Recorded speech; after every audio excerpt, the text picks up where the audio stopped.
This is Changeling the Podcast.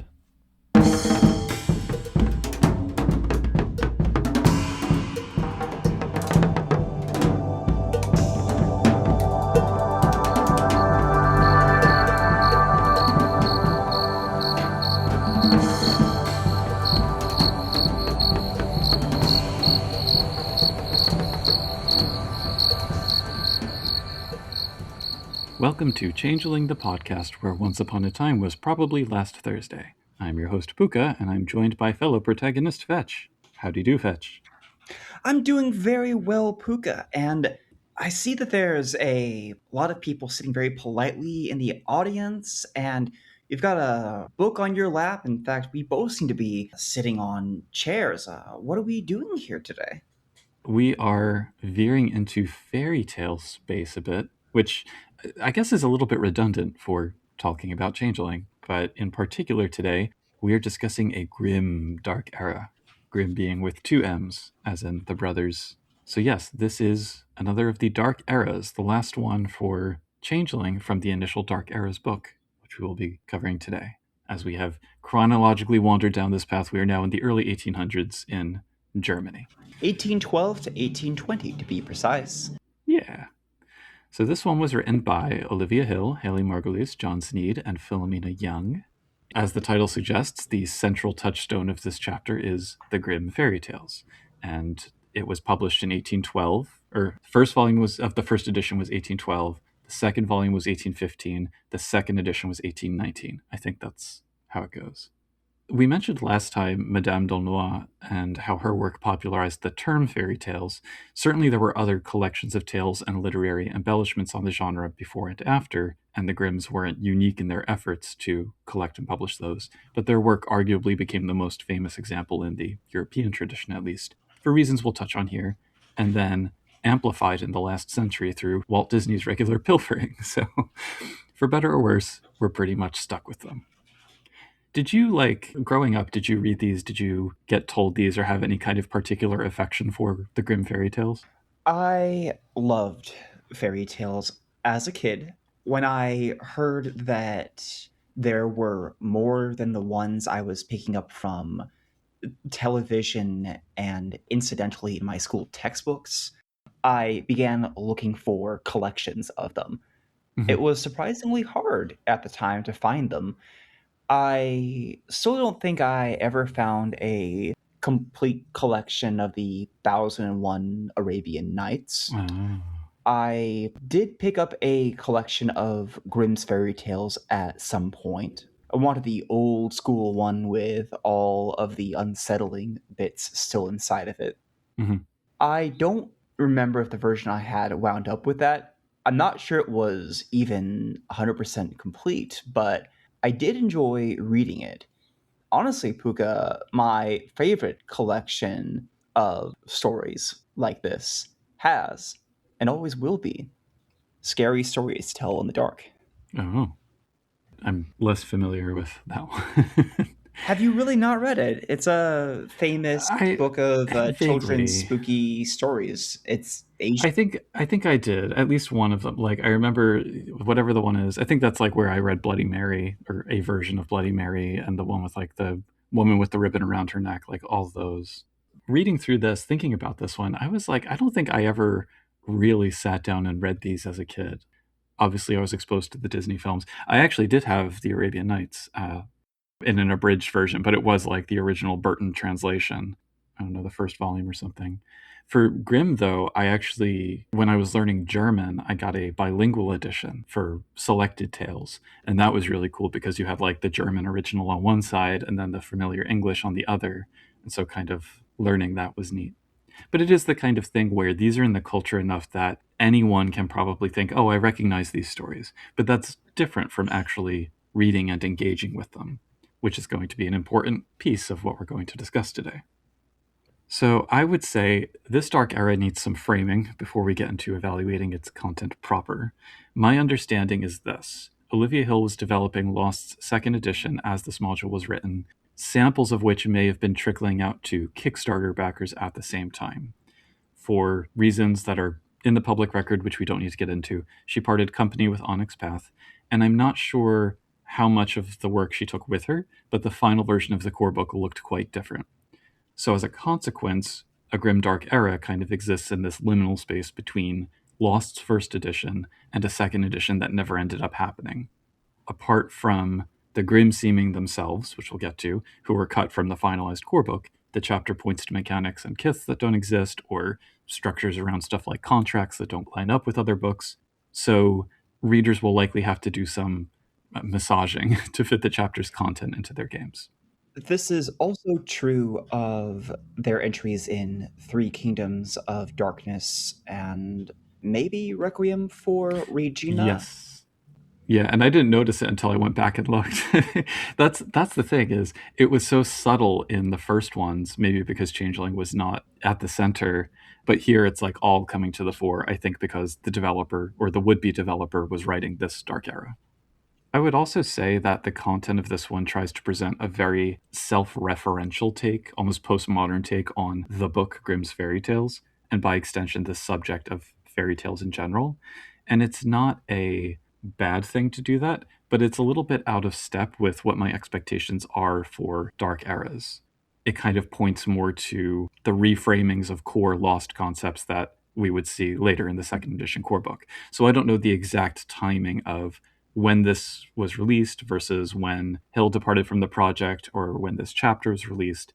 My sense, though, is that this was like a testing ground for many ideas, some of which never came to fruition, and I don't know if it was the best place for that.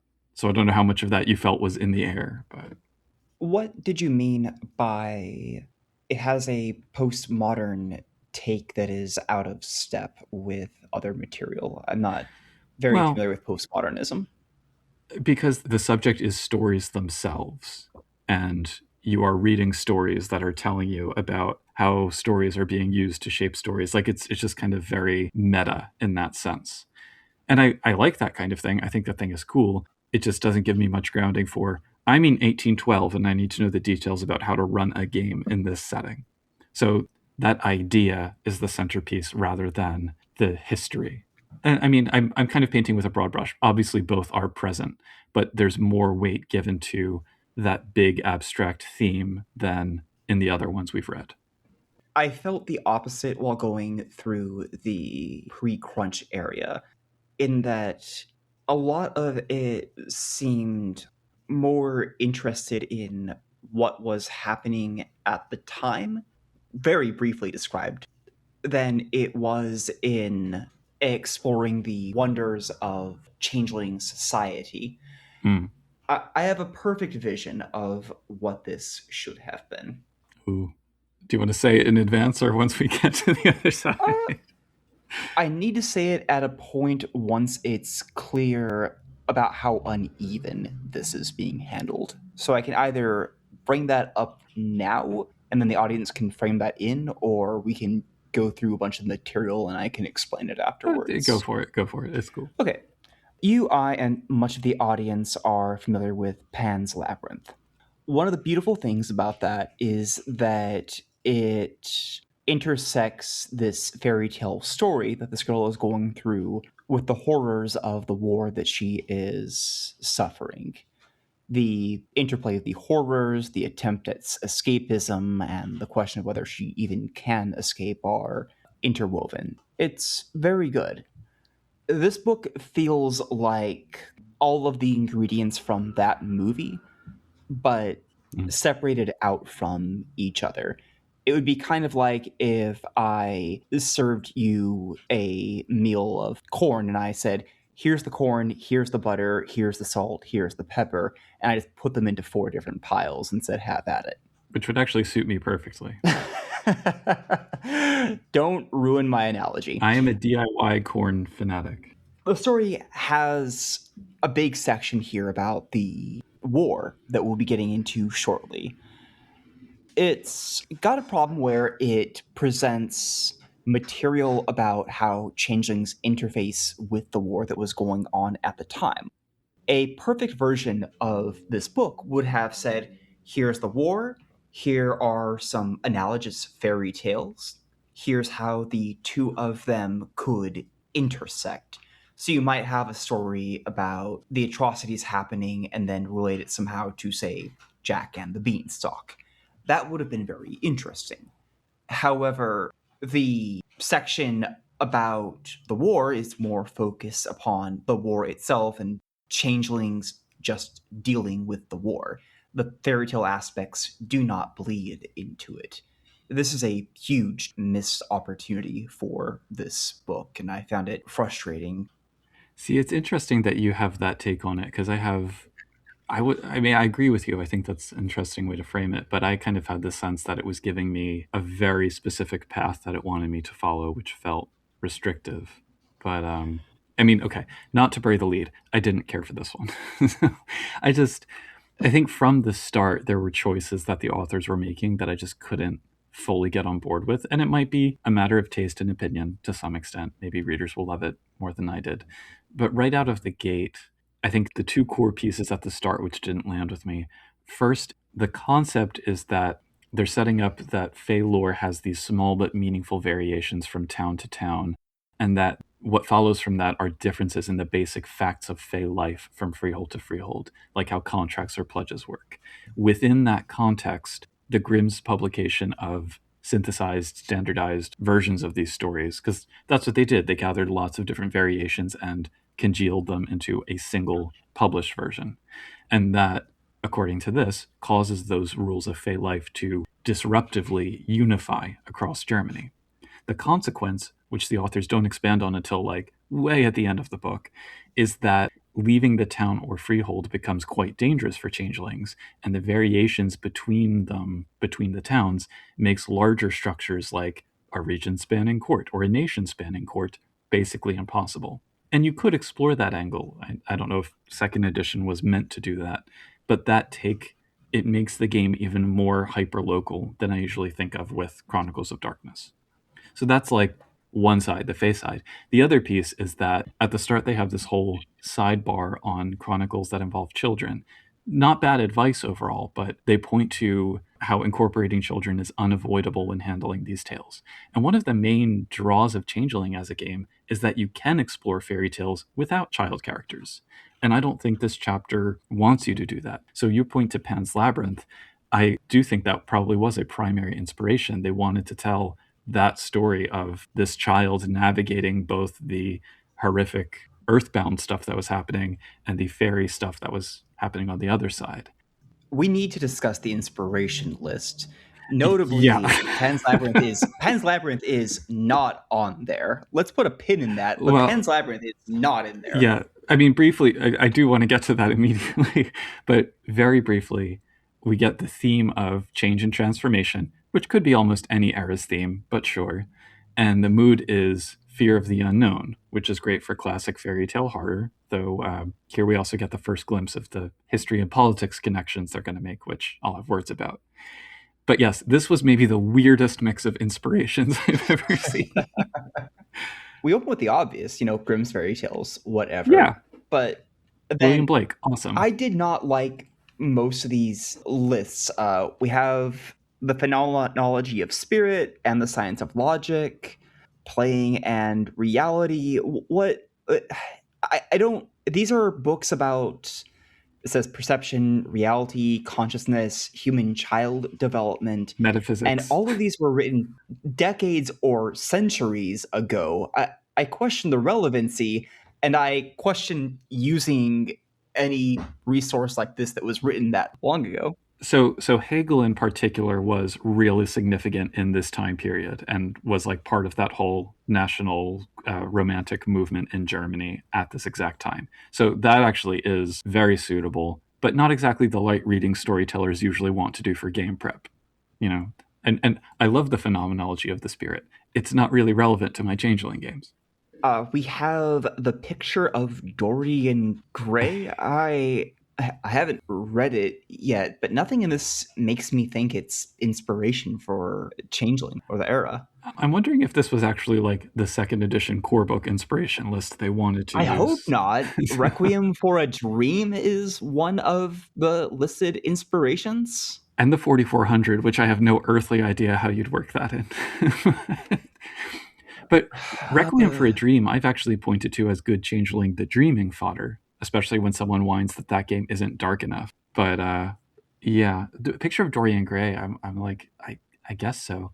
They also kind of muddle things a little bit when they say this was responsible for Oscar Wilde going to prison. I'm like, not exactly, but I'm splitting hairs on that one. The video games, I haven't played either of these. I guess the two of them would be fine. Have you played Rule of Rose or The Path? Nope, neither one. But the weirdest of all to me is Eraserhead. Yeah. Look, I get using that as changing the lost inspiration, but why Grimm's fairy tale era inspiration? What's the connection? They don't say anything about it. Nope. I was baffled by this. I do have a few pieces of inspiration. Oh, me too. You first. Okay, first off is one that I believe our audience is familiar with. You've interviewed the creators of them, in fact, I think. Broken Tales, the Yes. game about fairy tales having becoming fractured. The villains are now the heroes and setting about to right the wrongs being committed by the former heroes themselves in a dark reflection of Europe. It's spooky, weird, fun. I've run it. I recommend giving it a shot. And then two films I must recommend, Hansel and Gretel and Gretel and Hansel. Gretel and Hansel is a very good deep horror retelling of the Hansel and Gretel fairy tale. It's moody, the witch in the house looks terrifying. I love the slow pacing. Everything about it is dripping with atmosphere. It's really cool. You should check it out. Hansel and Gretel is a terrible movie starring Hawkeye from the Marvel movies. And it's, I think, about a pair of monster hunters named Hansel and Gretel that are currently hunting vampires. I watched it when I was in law school and my brain was shut down and I needed something very badly to watch. So I went to the theater, saw this, sat down, and I had an amazing time with my brain shut off. It's dumb fun, but sometimes that's what you want out of a period piece game. And even though I'm sure this has almost nothing to do with history, it serves as a good reminder that these games are what we make of them. Have fun, play around with it, and if it gets a little silly sometimes, that's fine. Right on. I actually only have one inspiration, but I think it's like pitch perfect for getting into the idea of the story, although it's not set in Napoleonic Germany. But that is the novel Sleeping in Flame by Jonathan Carroll, which it's been about 20 years since I've read it, but the basic plot is this guy, I think he's an author, but he has a fraught relationship. He's estranged from his father, and over the course of the novel, I'm going to slightly spoil it, he slowly starts to realize that his father might actually be Rumpelstiltskin, and that he might not be his son, but the child that was stolen by him, or the archetype of that child, and has to figure out how to essentially retroactively manipulate the story of Rumpelstiltskin. So it's that kind of vibe. I'm adding that to my read list. That sounds very cool. It is quite cool. Wait, is that by the same author of... Wait, do I know that author? It looks familiar. You might. I mean, he's done a bunch of his works are in a shared universe. Like that character crops up in other novels that he's written. Anyway, that's it for the very weird inspiration list. Yeah. Now we can talk about the most important thing for a story set in the era of Grimm's fairy tales. Yeah. Tell us about this, Pooka. All right, so here we got the history. So the top level view is that this is set starting in 1812, the year of publication, when Napoleon had conquered most of continental Europe and was about to embark on his disastrous Russian campaign, which led to his downfall. There's a lot of turmoil, with memories of the French Revolution still pretty fresh, alongside the budding of national identity and the rise of industrialization, though not as much here as in, for example, the UK. So that's the basics, but I need to diatribe for a few minutes, so buckle up. You remember how last time I said that I liked the way Lily, Saber, and Thorn presented its historical info because it made clear the various issues and atrocities without making them the capital P point of the setting. This one kind of feels like the total opposite. They just repeatedly hammer home what a jerk Napoleon was and the war crimes the French are doing. And I'm sure there are some Napoleon fans out there, but the tone here made me wonder, is there some group of Napoleon apologists that the authors felt they had to call out? I don't know. And I won't dig too deep into the accuracy of their claims here because I don't know what sources they drew from. I'm not an expert on those wars. I can still tell that at least a couple of the facts they throw out there in this chapter, both inside this history section and outside of it, are just wrong. It is true that the Romantic and nationalist movements that grew out of this period were stoked by that French occupation, whatever its form may have been, that related questions of German identity tied into the Grimm brothers' work, and the Grimms themselves believed strongly in the unifying power of lore. But they also talk about the German states under Napoleon as this unrelenting hellscape of constant violence and pillaging. And I take issue with presenting this, or really most eras, in their worst possible light without any contrast, because that's, to me, as one-dimensional as a presentation, which doesn't address the complexities of a place and time. So that becomes limiting and repetitive with one-dimensional characters. We get several story hooks after this bleak sketch of the setting, and all of them are just like fairy tale narratives plunked into the context of a war story. I will credit the fact that it does sort of touch on like what I've said before, where I said I want to see the stories of the people who find ways to challenge the hardships or tyrannies they face, but there are only so many feels of game you can run off that. Maybe most uncomfortably, the focus on anti-French sentiment as the root of German identity ties into narratives which, shall we say, led to similarly atrocious occupier behavior from the other side in the following century. There's a line in that context which says, I quote, "This would go on to conflict with the idea of pan-Germanism, which sought to unite German-speaking Europe behind one nation-state called Greater Germany, which was an essential concept during the unification of Germany in the 1870s, in World War I, and in World War II." So the fact that after pages of tearing into the French for war crimes, they can drop that line while completely avoiding mentioning how that ideology, one of whose symbols was the Grimm fairy tales, led to German war crimes in those later conflicts, feels real disingenuous to me.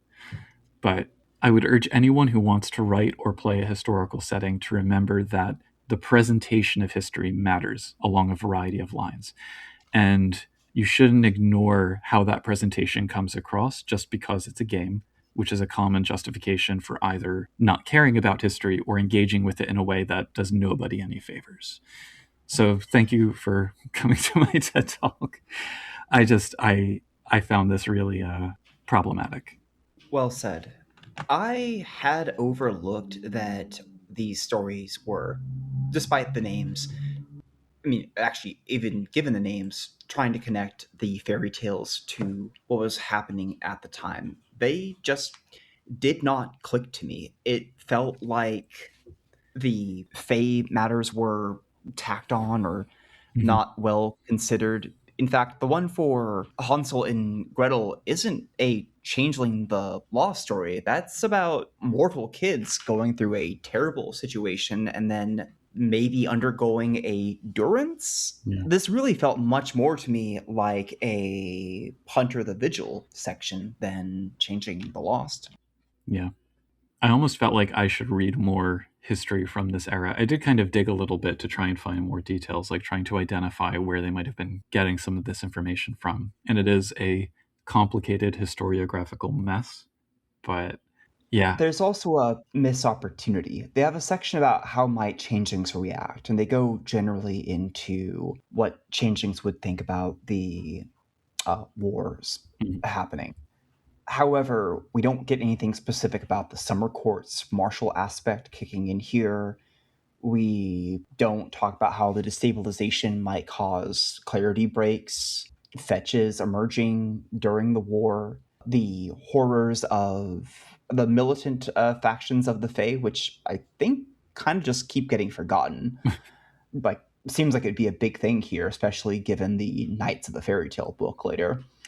Or how these high emotions might open portals into the hedge. We do get some talk later on about how reality is changing, but that seems tied more into the fairy tale book section rather than the historical events that they are going on about. And the section, despite its interest in talking about the courts growing bigger and more powerful, it seems less interested in the seasonal courts than Lily, Saber, and Thorn, Yeah. which feels like a missed opportunity to me. Well, to that end, so this is a good opportunity to get into the next section that talks about the story changes. A phrase which I did a search, it appears 51 times, and I got really sick of it. And note that we don't get any mechanics for what those changes entail yet, just narrative. But it is pointing to shifts in things like courts. I nearly threw the book across the room at the line. One of the most surprising facts about these story changes is how small most of the changes actually are. I'm like, well, then why are you making such a big deal out of them and claiming the Fae of the era did the same? We need to tell the audience about what the mechanical effect is after they describe the narrative. Yeah. I do not want the audience to do what we did and have to Wait till wait 10 pages to see what Yeah. the deal is. Okay, well, so as noted, Grimm's tales are said to catalyze this unification of Fey metaphysics across Germany, which some Fey regard with trepidation, others optimism, as is often the case with widespread change. The consequences of this flux that undergirds the stories that give Fey their shape and purpose, and by extension, changelings their powers, include an uptick in escapes from Arcadia, some changelings taking on the self-appointed role of fairy tale heroes and going to confront the keepers, calls for revolution in the court structure of various freeholds, spontaneous gateways opening into the hedge, especially in the heavily storied Black Forest, which actually I want to point out the Black Forest, they say, is much more dangerous than it used to be because of the story changes. And up to this point, the changes have been presented as metaphysical shifts in how things like pledges work or the rules that Fae must live by. And this instead seems to point to human ideas of a place shaped by story having a direct impact on how Arcadia and the hedge interact with that place. So, like, as humans think the Black Forest is spookier and full of witches and whatever, the hedge as it appears and whatever section of Arcadia it bumps up against, that shifts as well. I'm on board with that, but that seems to me like a rather different set of changes than the other ones they're talking about. I don't know if that makes sense. I do not like this idea that regions worked different historically because there wasn't a unification in tales. There's nothing in previous books or in dark eras set earlier than this to indicate that that was ever how it worked. Yeah. They're creating a problem to then solve. And it's also a problem that maybe shouldn't exist. Last week, we talked about how bridge burners in France thought that by embracing scientific skepticism, they could keep the true Fae at bay.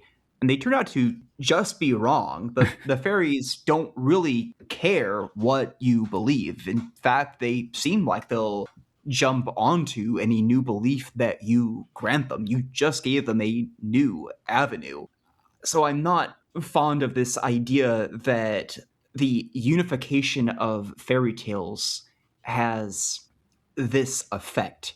I do think that there is room for nuance in regional variations of the Fae, and I do think that the world growing smaller with the rise of nationalism, ease of transportation, message delivery, etc., might lead to more homogenization overall, but not in the way that this section of the book handles it.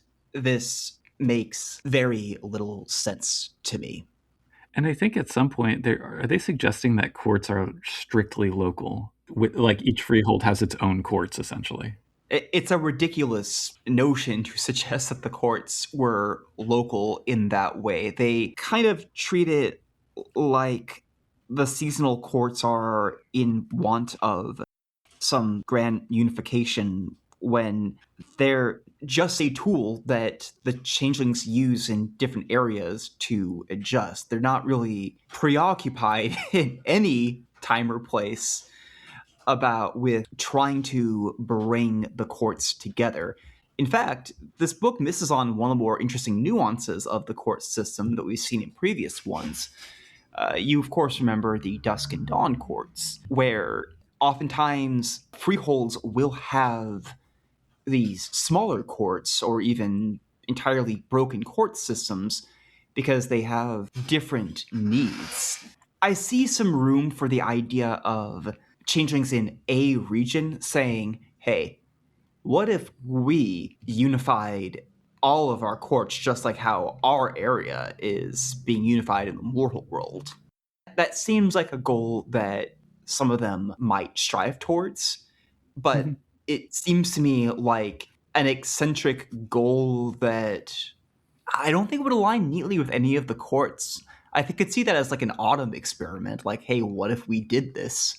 But that's just autumn courtiers being autumn courtiers, and you shouldn't terribly listen very much to their wilder ideas. They're going to get you in trouble.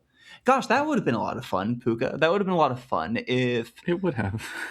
if like the big threat was changelings picking up on ideas out of this nationalism and going, let's try to make that a big thing, and then their attempts to do this were causing terrible knock-on effects, not because they're fundamentally altering the way that reality works, but because they're trying to dictate the rhythm of the seasons across an entire nation, which has historically, in the past and in the modern day, never been a good idea for changelings. It doesn't work like that. You have to individually decide whether you care about the practicality or the symbology of it, and the call you make on that has dramatic consequences. Well, or even just, I would have loved to see how each court runs with that idea. You get 4 different expressions of that idea to run with. And I'm left to wonder, I wasn't a Kickstarter backer for second edition, so I don't know what the dev process looked like. I'm left to wonder, though, if initially the idea was each table designs courts for their game, which is a huge lift to ask, even if it might be fun for some. And so maybe that was just kind of not a factor. But yeah, no, I mean, all good points. I think we should probably skip ahead 21 pages for a second. Yes. So I just the mechanical piece here. We can talk about the storytelling and setting advice later, but the mechanics are defined like so. Before the story changes created by the publication of the tales, if a changeling went to the next German state, of which there were dozens at the time, or even just the next village, it could mean that different fae rules apply. This manifests as a -1 penalty to learning about the local fae or gentry in the new location, and a -2 on any rolls involving both places at once, such as if you travel through the hedge from point A to point B, or certain contracts that kind of leverage both. The story changes themselves unfold over the course of, I think they say, a lunar cycle, during which it's a -3 penalty to all pledges, contracts, and hedge navigation. There's also things like contracts mysteriously fail or pledges break. But then, after the changes are completed, you still get a -1 penalty until you learn the new rules. And these are rules that apply like across Germany. So I feel like it's kind of going back to what it was before anyway, which is hardly unifying. And I'm ultimately kind of underwhelmed that all the talking up of story changes they've done, this is what it looks like. And it's still not clear to me how these constitute these generalized rules that govern the Fae in this context. I have thoughts. A big thing with changeling magic is that the contracts that we play with, regardless of which edition you're running, are homogenized in that they'll basically work the same, but in the background, every changeling has had their unique path to learning how it works. And figuring out what your character's path towards power was is a, I think, underexplored but interesting part of the game. So there is a fun theoretical basis for that to happen, and in a game where you're already abstracting the results of these, I see the logic of saying we're going to take all of these differences in local lore and rules and paths to power and just say that it turns into a penalty. I don't like it. I didn't need that section. I think any reader could have come up with that penalty by themselves. I think you could have come up with that penalty by reading the core rulebook where it says assign penalties sometimes for weirdness. Here's what I really wanted. I wanted to see examples of clauses that work differently from region to region. I wanted to know that in some places, gateways open with certain keys consistently, and in others, keys practically never work, or they work wildly different. I must note that the section about the Black Forest says, ooh, there's strange things like hedge portals opening up in a lot of places, and they work off of rules like opening up during certain times of the year. To which I thought, yeah, That's what they that's how do. gateways. That's just the game. I would have loved to see something about seemings and kiths. I think this chapter is one of the ones that observes that seemings are even more important now than they are in the modern day. I'm fine with that idea because I had a similar notion when we covered Victorian Lost that these distinctions were things that changelings found important and ascribed. I would have really liked it if they had something like, I'll use a fan favorite example, the Pooka kith. Hey. So we could say that changelings in two different regions of Germany might have developed a very similar distinctive kith that has powers over shape-shifting and animal forms and a history of pulling pranks. In one region, maybe that kith has historically been more of the clever trickster, the foolish fop, the fun prankster type who annoys those mortals, but gosh, you gotta love them at the end of the day. Then the region over will kill you. They'll just pull pranks that make you wind up in the grave. There's nothing fundamentally different about the laws of the two areas where this happens. It just so happens that due to their history, they have similar kits that develop, but they're not exactly the same thing. And you need to be very careful when you go to a new region about assuming that their kits work the same as yours, because they will share a lot of the verbiage, but not be quite the same. That kind of thing would have been absolutely fascinating for me to read about, and it could have served as a great foundation to make similar observations for earlier dark eras. Anything you can take from a dark era that you can apply to other dark eras or even modern day is going to be useful. Yeah. So it's a huge loss that they do not do that. Well, and they even, I don't want to get too bogged down in the storytelling advice here yet, but they have this great idea of a freehold's members battling to decide their town's faerie rules. Perfect. Like, give me that. But then it immediately falls apart when the suggestion is, oh, they go to Berlin to buy copies of Grimm's Tales and bring them home to distribute. That is not how I want the Lost to fight amongst themselves to decide how their own metaphysics will work. So if this was a straight up attempt to show how the Fae can retcon themselves in universe on the back of story events, that's a nifty idea. It did not land well. And I think for all of the reasons you're pointing to, the focus was on things that aren't, if not actionable in a game, not the things that the table wants to latch onto. When I say that it was kind of abstract, I think that's kind of what I'm pointing to too. But also, the Black Forest section mentions a freehold of possibly cannibal highwaymen Fae. Give me that chronicle. The section about the Black Forest is criminally short, and only half of it is useful. The section that is useful is great and should have maybe just been most of this section. Yeah. And I do like that there's a section after that, I think, about how the Lost might react to these changes. They're kind of saying the same thing a few times here, but they say some are optimistic and hopes that the widespread sharing of stories will help others avoid being abducted. Others are kind of just re-traumatized by echoes of their durances appearing in print. So those are things that could be points of character development. I like that bit. One more thing about the Black Forest I feel compelled to point out. they talk like the gentry didn't really hang out around the Black Forest before, which I do not believe. They also talk like, yeah, now the gentry can set up their, like they can hang out here for a while. I'm like, oh, that's very interesting. Like the concept from one of the previous books where the true fae can pick up a merit to have an area they hang out in the mortal world. That thing. Like I said, I wonder to what extent this was a proving ground for second edition, and they felt like they had to reiterate things for people who might be approaching the game for the first time. I take it back. I have one more I really need to point out, Okay. and that is that so there's increased mobility overall in the land. And they say that in more remote rural areas, this is not the case. That many of the rural areas have been unchanged from their -1 penalty that everybody is suffering in fear of.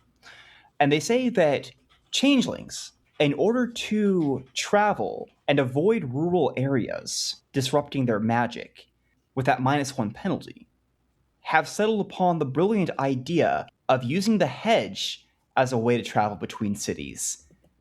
Instead of taking a -1 penalty to pass through an area, they're wandering through a nightmare scape that can thrust you back into the arms of your keeper. Don't they also get -2 for the hedge part? Oh, I think you're right. Yes. It's even doubly a worse choice. Yes, because you're trying to go from one region to another. So it would be a -2 penalty. Yes, you are correct. This doesn't make sense. It just does not fit.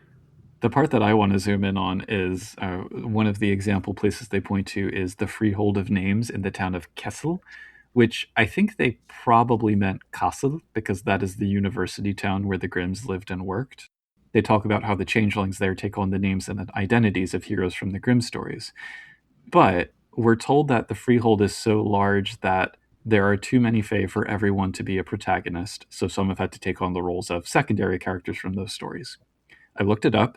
In 1810, Kassel had 23,000 residents, and there are well over 200 Grimm stories. So at least 1 in 100 people is a changeling in this town. So if that fits your purposes, okay, but maybe tone it down a little.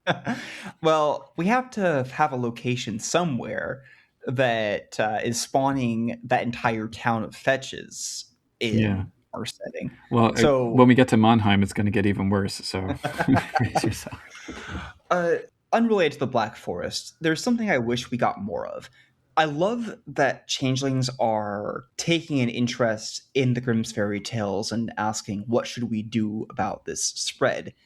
However, I feel like they could have spent more time talking about how the changelings try to tap into these stories for good or for bad. Not just taking on the roles of the characters, but asking themselves, well, now we have these unified stories. Is there a magic that we can draw out of these? Since literally one of our big things as changelings, especially we autumn courtiers who should be getting some limelight here, is that we draw upon common tropes and narratives in order to improve our magic and manipulate fate.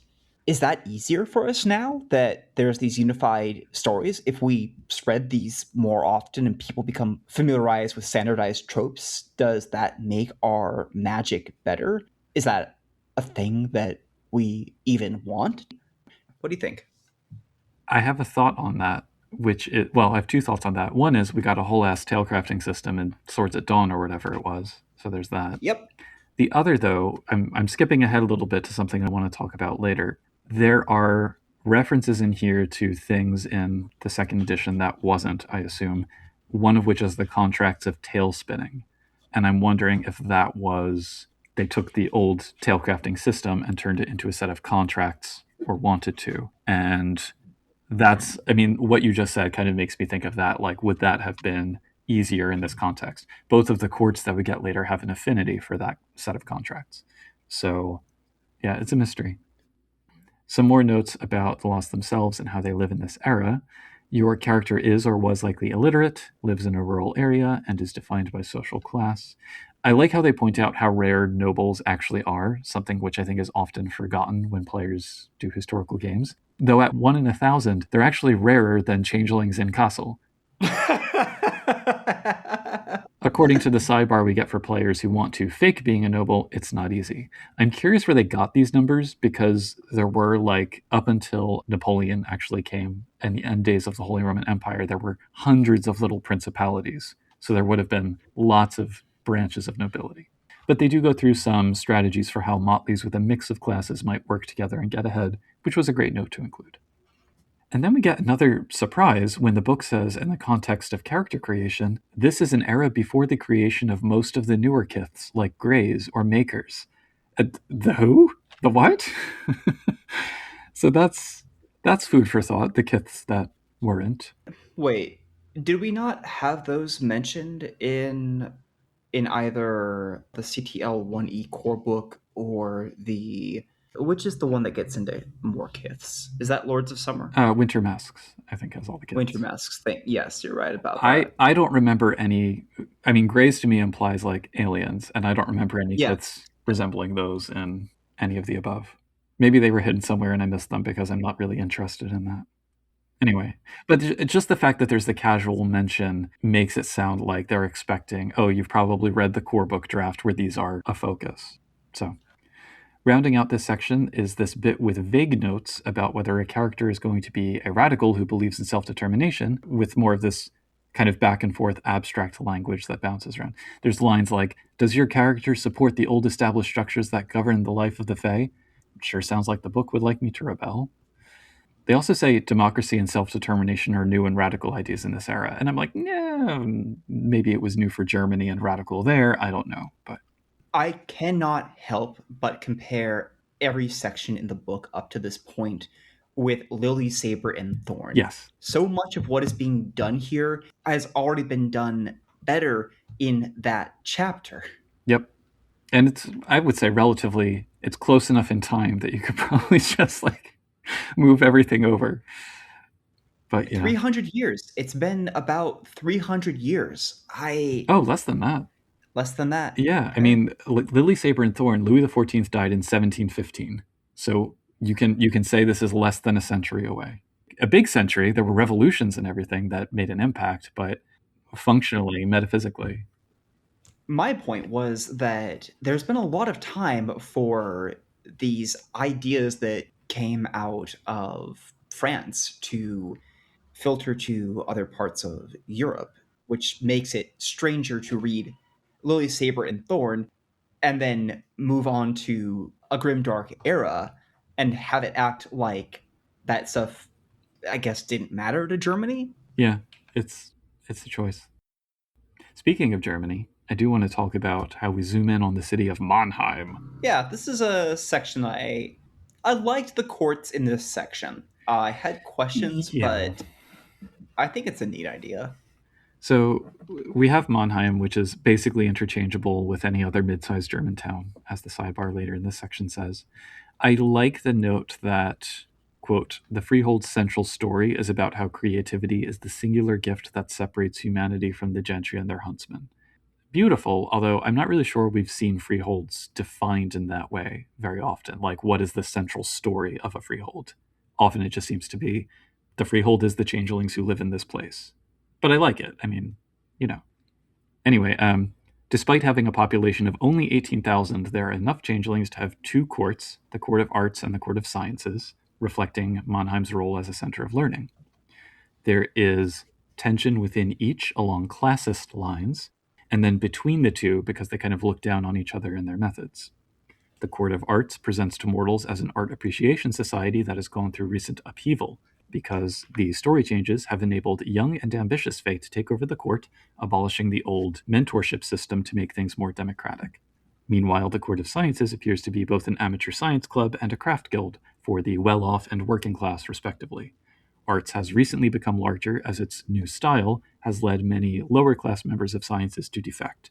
Speaking of numbers again, I think they say a dozen changelings go from Sciences to Arts, which just tips the scales, which implies, again, there's 100 changelings in this town of 18,000. I tell you, changelings are a very populous kith. Apparently, especially in Germany in the early 1800s. So the other thing here is that we get a number of terms and concepts which I'm not sure that we see anywhere in either edition, pointing again to the in-betweenness of this chapter. And the ones that stood out to me are, we have bulwark with a capital B as a ritual that seems to be how the courts actualize their rulership into keeping the true fae at bay. Approach and yearning, which are things huntsmen have. Yearning has points. Personal approach, which I suspect might be what eventually became needle. The bit about mantle being tied to title is here.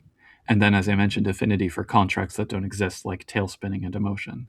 So I don't know if you have any insights into these pieces. I don't know if you were a Kickstarter for the second edition, but if you have seen any of these come up elsewhere.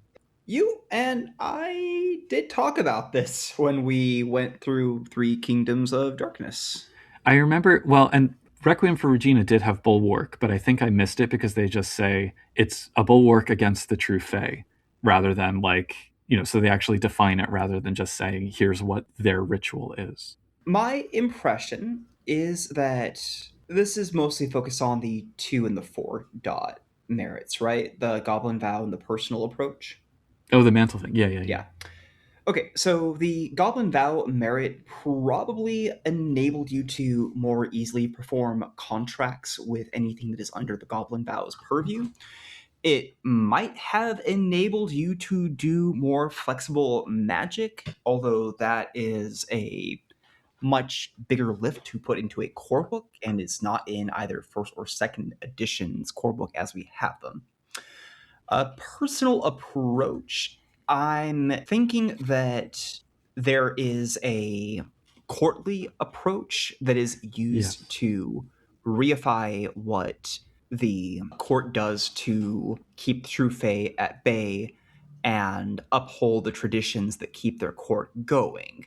I suspect you would have still had needle and thread, but that your personal approach would have said another thing orthogonal to this that might have given you a bonus on dice when acting in elite alignment with the court, or been used as an additional way to regain glamour or willpower.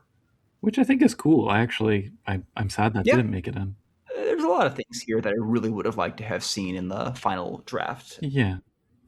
Just to actually give the quote. So, for example, it says, under the Court of Sciences, under the heading Approach, creating new inventions or proving new scientific theories are how members of the Court of Sciences gain prestige, and this can create an approach, capital A, for huntsman. A huntsman who sabotages a courtier's invention so that it discourages or discredits the inventor or alters data or equipment to disprove a courtier's theories gains a point of yearning. So whatever those things might mean, that makes the huntsman a very crafty kind of villain, like, much more of a foil or a nemesis, which I think is in keeping with how second edition kind of evolves them.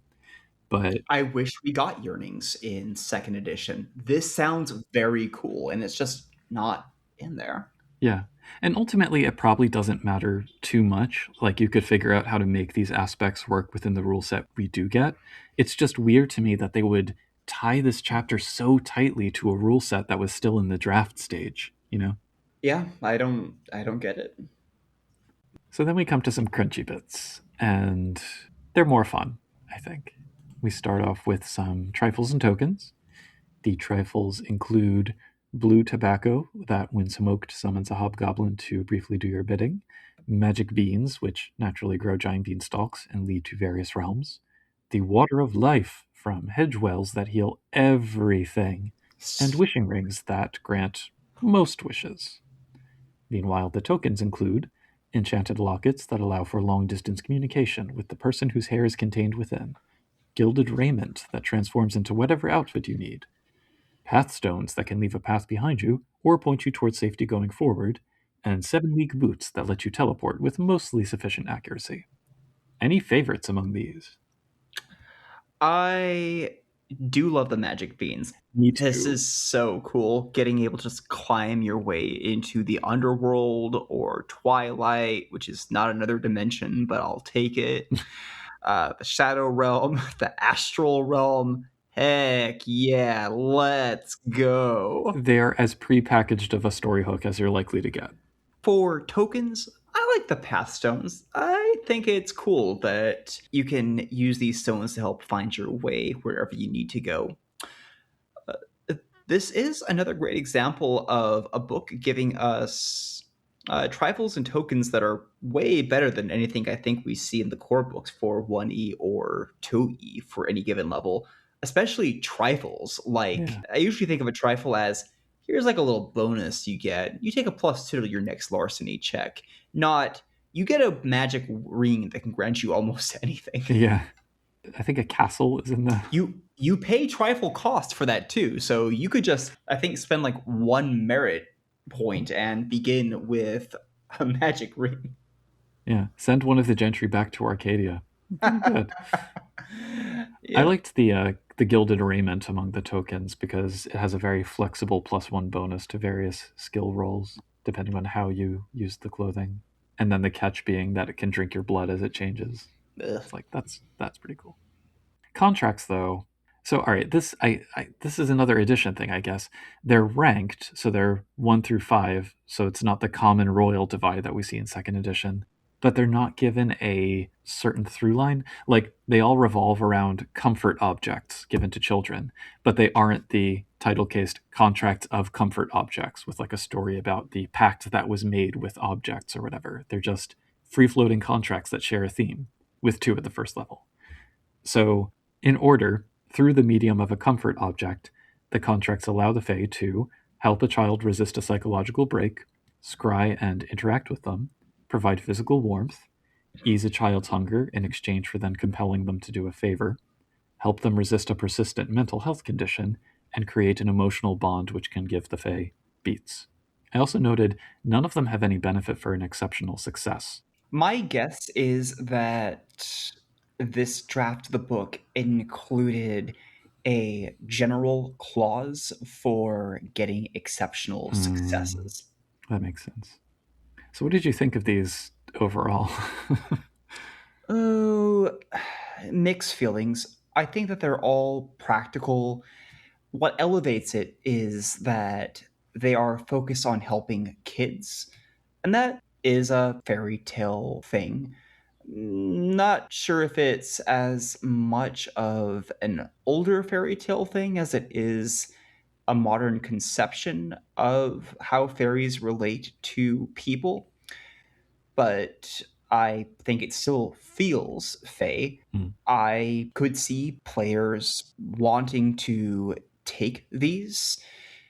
I think that the specificity of it only works with children and gives a good benefit is a fine trade off. Fairy powers usually have peculiar clauses. Yeah. I didn't really care for them personally. The third one gave me creepy Narnia vibes, like, here, kid, let me give you some food and now do something for me. And it further drove home my sense that the authors really want this dark era to be children surviving a war ravaged land and little else. At the same time, I put this in my notes as I kind of was thinking about that. I thought back to the courts of arts and sciences, which now that I think about it, go in a completely different direction with their story. Like nothing about the arts and sciences thing has that theme or that motif. So I don't know if it was just different authors or whatever, but they don't integrate well into the fairy tale kid story hooks. So at last we come to what, on the surface, should probably be the big draw of the chapter, which is an entirely new seeming, the Grimms. And I regret to say, I remember these being way better constructed than they are. So their thing is that they were the rare dull people abducted by the Fae, who in Arcadia totally inhabited a role from a story, presumably a Grimm fairy tale. And then once they realized this in a meta sense, they were able to escape Arcadia, though they still play that role on Earth, which impacts their clarity. There's also a sidebar here saying, oh, maybe these could resurface in modern times. And it has this tone about the internet that feels weirdly judgy. I don't know like what that's about. They're like, oh, what will internet obsessed children's fairy tales look like for the Grimms? But I don't know, the idea of a website Hedgegate is interesting. Sure. In any case, the Grimms didn't make it into the core book for second edition as was apparently planned. And I think that's probably for the best because they feel kind of redundant to me. Because isn't every changeling fully inhabiting a story role that they're abducted into? I see a difference here that normally the changelings are taken to fulfill some need that the true Fae have.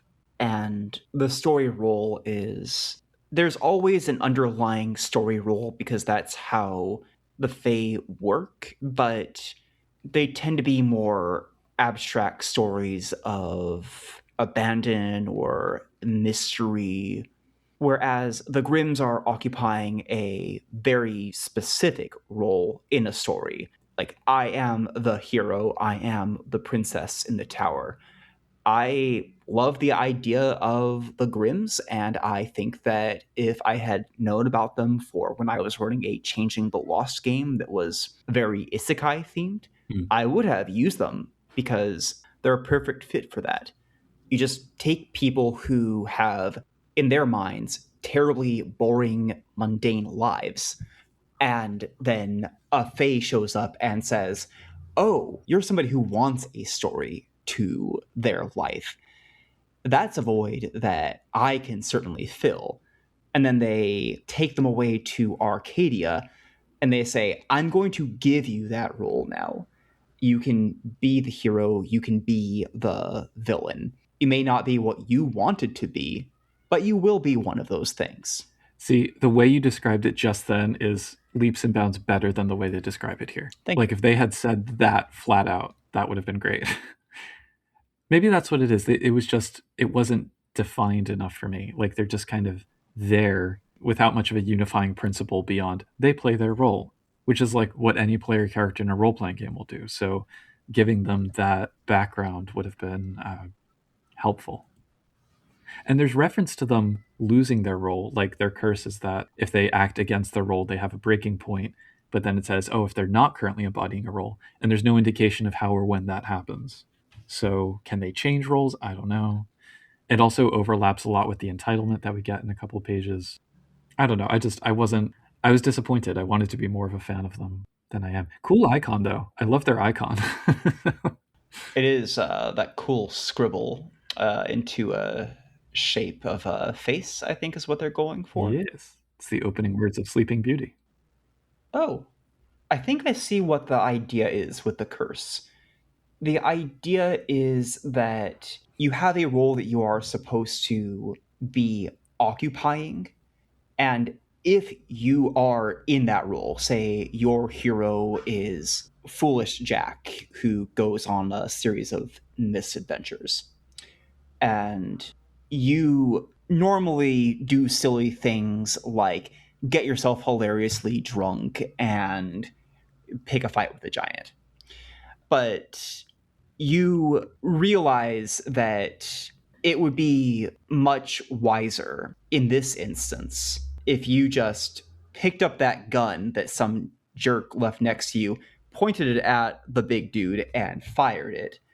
Then you suffer a clarity breaking point because that's not what Foolish Jack would do.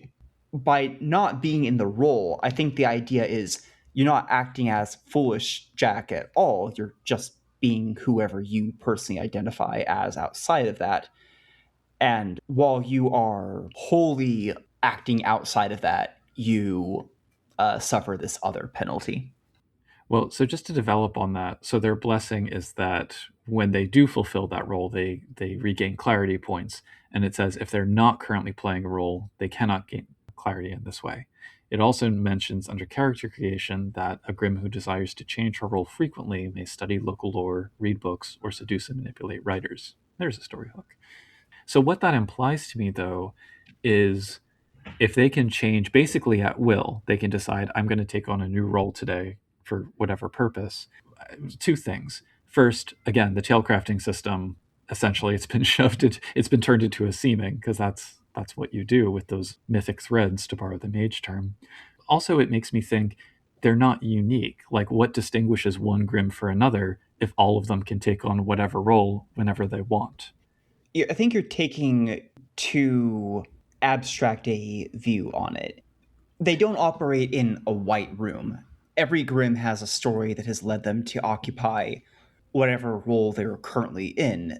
And that's the one that they're likely going to have their life experiences and literal mechanical benefits supporting. Yeah. Plus, the idea of abandoning your role is likely to involve actions that will lead to clarity breaks, even if they don't interact directly with the Grimm's curse itself. The process of changing to a new role, it does not sound to me like something you can just decide on a whim. It sounds like something that requires time, introspection, and some level of activity. I could see a storyteller making a very big deal out of you trying to make this transformation happen. Maybe, but there's no data. That's my point. There's not enough here to know exactly how that shakes out, except to know that it is a possibility, because we have the option of a Grimm dedicating herself to one role versus many. And I don't know, as a reader, what the difference is. For a page and a half of content, I think it's fine. Yeah. If this was in Winter Masks, yes, I would expect them to expand upon this significantly. I would love to know what they think of Tailcraft. I would love to know how they interact with the Autumn Court, so on. In any case, I would probably want to adjust them significantly if I were to use them. After that, though, we get two entitlements. We have the companions of the resigned who aid the lonely. For the lost, we are told, understand what it is to be alone. And even though they take pains to emphasize that these fae can engage with lowercase l lost from all sorts of backgrounds, human and fae alike, the art and some of their imaginary friend-style narrative text still seems to point to children as their primary charges, further reinforcing that theme. But if you're into these, they get a mien that gives off warmth and gives them a backdoor social bonus among those under duress, as well as +3 stealth when called attention to, whatever that means. I do not understand that part. Look, there they are. No, not +3 stealth. I think it's supposed to be something like somebody tries to draw attention to you, and then you go, quick, I hide, and I get a bonus to that. But that's not how it's phrased. Yeah, I don't know. And the concepts include school teacher, cognitive philosopher, midwife, and doctor, none of whom are likely to just kind of disappear when you point to them. So midwife disappears in the middle of a birth. The other one is the aforementioned story heroes who defeat powerful foes through wits and trickery. They are a new, popular, and non-hierarchical order based in Berlin who take on story roles and take advantage of the Grimm Tales changes to take on keepers and huntsmen. They embody and draw strength from the trope of the plucky commoner overcoming long odds. They recruit lost who have distinguished themselves with wits or are clever enough to fake having done so. And here they point to the first edition kits because they say, like, oh, razor hands, mirror skins. They get little achievement badges in their means and can spend a point of glamour to remove a die penalty, which doesn't seem to have a limit, which feels pretty huge as a privilege. Yeah, it's pretty good. I like the badges. I like this write-up more than their earlier mention. They come up earlier in the book, and the idea there is that they are changelings who think they can take advantage of this changing narrative to invade Arcadia, which strikes me as a very militant-coded kind of thing. Yeah. But more to the point, several bands of them have tried to do so, and none have come back so far. It does not seem like a good order to join. The concepts include clever peasant, good-hearted con artist, lucky boaster, or commoner disguised as a noble. They have a cool little shield for their graphic as well. They do. So after all that, we get to those mechanics we mentioned earlier, which are paired with storytelling and setting advice. And mechanics aside that we've already talked about, I didn't think the narrative guidance helped much. Honestly, I had mostly tapped out by this point, but I tried. The authors emphasize the theme of transformation, notably through the different forms of revolution a court or a freehold can undergo, and the random things that might happen during the story changes process, like masks suddenly dropping for a turn or two, or huntsmen botching contracts, or the geography of the hedge changing, or hedge beasts escaping into the mundane world. Also, the setting information echoes the high population thing again, where 1 in 100 people is a changeling. They do give good advice about freeholds concealing themselves to mortal eyes, and how small settings can immerse characters more than anonymous big cities. with some detail about how everyday life and gossip make things different. But I think this is just generally applicable and acceptable advice. I don't know that it's really era specific. I thought the advice here was fine. Nothing stood out to me. Nothing seemed especially bad. It seemed great if you were invested in the era and their narrative. Yeah. We do get guidance for the era at the very end, where it talks about creating the fairy tale mood. The problem is that this guidance consists of a set of very specific guidelines, like your characters shouldn't be upper class, they should do favors for humans in their lives, they can confront wealthy people with desperate problems. I get that they're trying to define a specific vibe and interpretation of fairy tales writ large. They focus on plucky cooperation and personal honor as the way to learn and grow. But I feel like you could equally just say, go read a story, adapt it in a way that works for your game. This is kind of the same issue I had with Talecrafting and Swords at Dawn. Like, why do we need so many vaguely presented bells and whistles rooted in archetypes to do this? And I mean, again, it's, I take back what I said. It's actually not that era specific. It's also weird advice to give since there's a whole sidebar about playing nobility. Yeah. And I wonder again if this was different authors kind of taking on different sections and just not cohering. I guess we might as well also cover this crossover sidebar on the last page. Briefly, vampires hang out in cities and have strictly regimented courts. Werewolves consider the whole region their unchallenged territory, which they rabidly enforce. Mages also hide out in the cities, researching and avoiding werewolves. Prometheans are uncommon, but it's just before their Frankensteinian renaissance in a few years. Sin eaters are increasingly common with the rise in urbanization. Possible lost hook in that they've noticed a lot of people are disappearing, so maybe they'll come across some changelings. Demons are thriving, with a couple amassing cults while also worrying about the god machine. Hunters are very common, with one order specifically going after werewolves. And beasts are uncommon, but something something capital H heroes. And that's the chapter. Overall impressions? Disappointing. The first half is nearly useless to me. I wanted stories about heroes, dark fairy tale heroes. I wanted to know how people embody the characters that I have read about in those tales. I wanted to hear about the exact horrible monsters that are occupying the woods. I wanted a lot of things that this did not give me, Pooka. The back half of it, when we get into the crunch, most of that is pretty good. I would include the Grimms in the way that I've described them. I could see myself including the Order of the Storybook Heroes. I wouldn't mind if somebody wanted to play one of the companions that help the lonely folks. And I would certainly love to include the trifles and tokens. I think no player is going to complain about being on the nose with your magic items. This is one of the things that got them to play this game in the first place.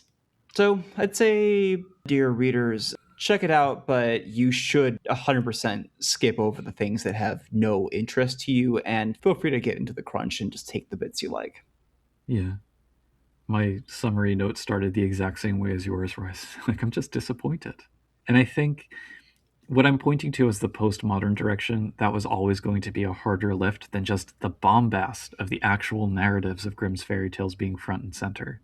And the link between those sort of meta level story changes sweeping the land, I didn't think it complemented their emphasis on war-torn lands and suffering children. Not to mention tying all of that to a draft rule set, which didn't actually come to fruition. So it's just a headache for any storyteller. That part about the war does make it seem like it would be hard to go to any other area because you might end up on a war front. The thing about the Napoleonic era is that it's the kind of thing where, like, depending on your focus, you could place an atrocity or not an atrocity basically anywhere in the area. And what that means is that their framing here was a choice. It was not a necessary framing. So I have to look at it through that lens and assume that they were trying to make some kind of point or drive something home.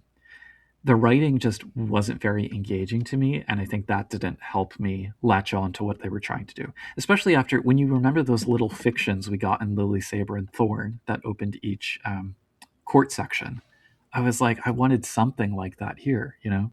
I think the balance of content is actually good. Like, we have some courts, we have some contracts, we have trifles and tokens, we have a number of story hooks, we do have guidance. It's just none of the stuff that's in those buckets, or not none of it. Some of, as you said, the magic items are great, but a lot of the stuff in those buckets, it doesn't come across easily. I would have liked something more intricate to represent the story changes beyond just a dice penalty if we were going to go in that direction. I would have liked information about courts, as we saw in Lily, Saber, and Thorn, and information about seemings, as I wanted to see in that one as well.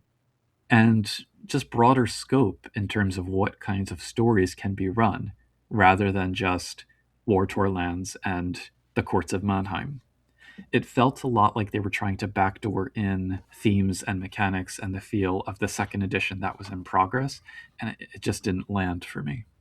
So, alas. There'll be other books for us to read, more Dark Eras. We got one really good one out of this set of 4, and I'm very excited for some of the ones that are coming up. I cannot wait to talk about the Wild West Mage Changeling crossover. Oh boy. Well, in the meantime, other places where people can talk about these or other things with us include the following.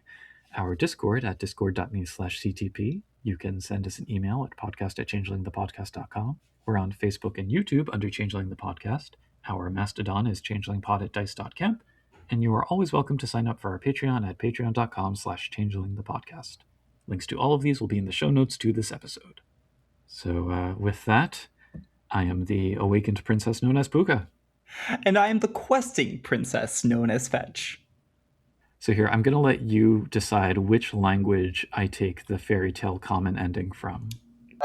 What's the one where it says, go do what you want to do with it? Hungarian, I think. So yes, Hungarian, Ita vege fus el vele, which is, this is the end. Run away with it. When drawing on Grimm fairy tales for inspiration, the temptation is to focus on tried-and-true classics like Hansel and Gretel or Snow White with witches and wishes and the like. Not enough attention is paid to the numerous tales that involve semi-sentient household objects or livestock going around committing all manner of crimes. Consider building a story around the Pack of Ragamuffins, a Bonnie and Clyde pairing of a rooster and hen who, with the help of a duck accomplice, cannibalize their own egg and assault the innkeeper who puts them up for a night before making their getaway. For a token, introduce the magic pot that endlessly produces porridge and floods an entire town before they can get it to stop. Goats that make false accusations of neglect, cudgels that leap out of sacks to beat the unwary, donkeys that shit gold. There's much more interesting material than princesses or whatever. If you'd like first dibs on these and other unusual suggestions, consider signing up for our Patreon at www.patreon.com/changelingthepodcast and getting a shout-out like the following fine folks. Bad Company, Ben the Canadian, Sig Lawson Jr., Derek, Dorcadus, Elris, Henry Kraft, Ea Bull, Oreo, Razgaboos, Rebecca P., Sandshaker, Sija, The Crew of Erebus, and Ware Buffalo. Many thanks to them. We also appreciate reviews on the podcast listening platform of your greatest convenience, and you're always welcome to spread the word about our show to your local talking animals. With that, we wish you a happily ever until next time, and the best of fairy tale fortune as you keep on dreaming.